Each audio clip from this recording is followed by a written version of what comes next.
Hi, I don't know if you can see me or not. I just was shopping in Aldi, and I just want to say, you know, I'm here on the north side. This is Tony. Hi, I'm in the truck. Sorry for the bad lighting, it's a little spooky. But I want to record my thoughts right now at this very moment in time. So I'm in the shopping in the Aldi, as you saw from the previous video. The customer service was great. It was fast and efficient. As I looked through the crowd of like the people that were there, you had everything from black and white to the new migration from Africa, people from Africa. I never know which part of the country, Somalia, Eritrea. It's so vast, so I don't want to be a stereotypical American, locking them into one. But there's this new group that's moving into the neighborhood, bringing color, a different type of color that's necessary and needed, because black people and Americans are notoriously racist against them, and don't want to admit it. So it's important. You look through the crowd and you'd see everything. You'd see the people shopping is what I mean by the crowd. There was white people, there was Asian, there was black, you name it. So multicultural, no one any different. The checkers being the same, white, black, doesn't matter. Security guard the same, white, black, doesn't matter. Here's the common denominator in the store. What you see with the people that are in the store. Everyone there knows that we're all on the same level. So when we talk about having the haves and the have-nots, and it doesn't matter, when you live in suburbia and you can afford to live in suburbia, everyone there is on the same level. So there's different levels of life. Ideally, we want them all to be equal. Well, that's just not going to work. Not yet.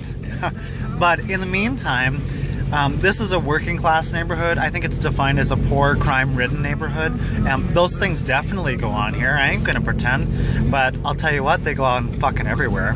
In your neighborhood somewhere, right now, at some moment in time, someone's dealing drugs. In your neighborhood somewhere, at some point in time, someone's doing something they're not supposed to. It's just behind closed doors. But I don't want to go into the crime part. I want people to notice that my goal of my website, when I talk about the little cabin on the north side, is that, yeah, it's easy to find out all the bad stuff that goes on here, but I dare you as a North Sider, if you are from North Vent, which I am now completely against, and that's your member, that's reflects how people look at your page from this day forward. But what I want to reflect more so is that you can spend all of your time looking for problems on the north side, or wherever you're at in your fucking life, in your own neighborhood. Or you could spend more of your time looking at the positive. In this neighborhood, I see community. Not maybe your traditional community, but people just respecting each other's space, honoring that we're all on the same level. And I'll tell you, there's nothing that equalizes race better than poor people. I think that this could also be touched in The Loving Story, which is a documentary about an interracial couple in the 1950s. One of the things Mr. Loving, a very, it looks like a redneck white man, said in that, in their community they were all equal. So there wasn't a separation between blacks, whites, or Indians. Everybody was poor, everybody worked together, and everybody worked as a community. He came under fire for his marriage and spent time in jail because of it. He actually changed the rules and the laws of interracial marriage in our country. So many of us owe them a great gratitude. But the flip side of that, when you're equal as a man, equal as a woman, when you see each other as equals, your world will be different. You don't notice race like you think you would. You notice that the man next to you is just a man like you are.